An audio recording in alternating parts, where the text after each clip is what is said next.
آج ہمارے پاس نمازی بہت زیادہ ہیں، حاجی بہت زیادہ ہیں، عمرہ کرنے والے بہت ہیں، ذکر اذکار کی محفلیں لگتی ہیں، ذکر اذکار کرنے والے اندر کیا ہے وہ پتہ چلتا ہے اس کے ظاہری اخلاق سے کہ اندر سے وہ کیسا ہے۔ جب تک آپ کتابوں کو نہیں پڑھیں گے، آپ سیکھیں گے نہیں، آپ سمجھیں گے نہیں، تب تک آپ عمل نہیں کر سکیں گے۔ لوگوں کو درگزر کرنا، ان کی کمیوں پہ نظر نہ ڈالنا، ان کی کمیوں پہ پردہ ڈال دینا۔ آئینے کے سامنے کوئی دوسرا شخص آتا ہے تو آئینہ اسے نہیں بتاتا کہ فلانا شخص میں یہ عیب تھا، تو اس پر پردہ ڈالنے نہیں دیتا۔ لوگوں کو محلے میں، رشتہ داروں میں نہ بتاتا۔ نحمدہ و نصلی علی رسولہ الکریم، اما بعد، فاعوذ باللہ من الشیطان الرجیم، بسم اللہ الرحمن الرحیم۔ ربنا آتینا فی الدنیا حسنۃ وفی الآخرۃ حسنۃ وقنا عذاب النار وقنا عذاب القبر وقنا عذاب الحشر وقنا عذاب المیزان۔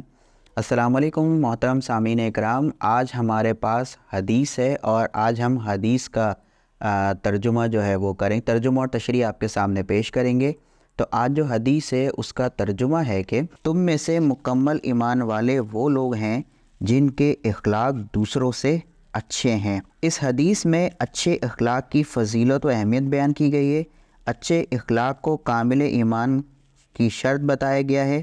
ایمان و اخلاق کے گہرے تعلق کو واضح کیا گیا ہے۔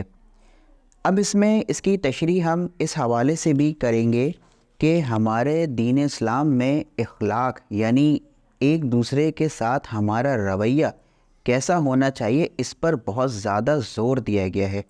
آپ صلی اللہ علیہ وسلم نے فرمایا، اے معاذ کہ کیا میں تمہیں پورے دین کا خلاصہ بتاؤں؟ تو انہوں نے کہا کہ اللہ کے رسول ضرور بتائیے۔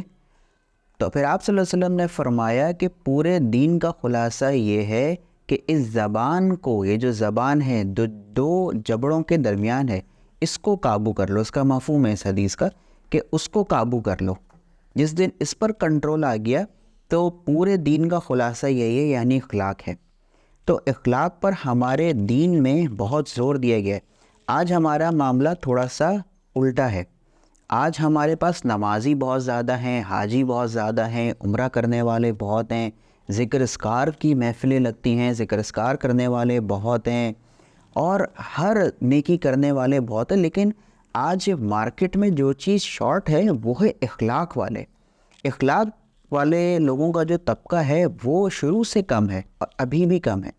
تو اخلاق کی بڑی ویلیو ہے، کیونکہ انسان کے اندر کیا ہے وہ پتہ چلتا ہے اس کے ظاہری اخلاق سے کہ اندر سے وہ کیسا ہے۔ تو بظاہر ہم سب نماز پڑھتے ہیں، کلمہ پڑھتے ہیں، روزہ رکھتے ہیں، یہ سارے کام ہم کرتے ہیں، لیکن جو ہمارے نبی نے بتایا کہ انسان کی جو پہچان کا ایک پیمانہ اخلاق بھی ہے، تو اخلاق سے بھی انسان کا پتہ چلتا ہے۔ اخلاق کے مستحق تو سب سے زیادہ تو آپ کے والدین ہیں، اور اس میں بھی سب سے زیادہ ماں۔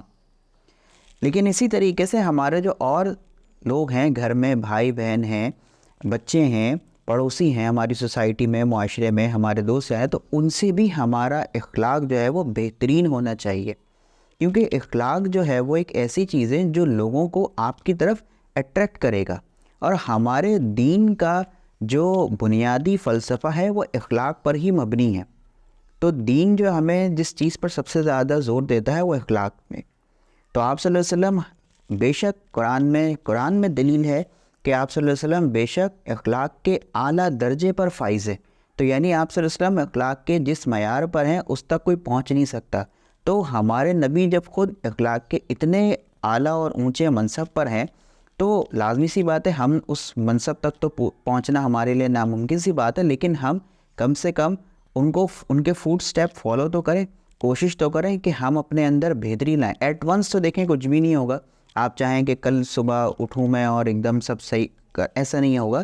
ڈیفینیٹلی آپ کو اس کے لیے کوشش کرنی پڑے گی، آپ کو ہمارے نبی کی سیرت پڑھنی پڑے گی، کیونکہ جب تک آپ کتابوں کو نہیں پڑھیں گے، آپ سیکھیں گے نہیں، آپ سمجھیں گے نہیں، تب تک آپ عمل نہیں کر سکیں گے۔ تو عمل کے لیے ضروری ہے کہ علم ہو، پتہ ہو، تو اس کے بعد جو ہے وہ پھر عمل کی کیفیت بنے گی اور پھر عمل کرنے کا جی چاہے گا۔ تو دین کا جو خلاصہ ہے وہ ہے اخلاق، اچھے اخلاق سے پیش آنا، لوگوں کو درگزر کرنا، ان کی کمیوں پہ نظر نہ ڈالنا، ان کی کمیوں پہ پردہ ڈال دینا۔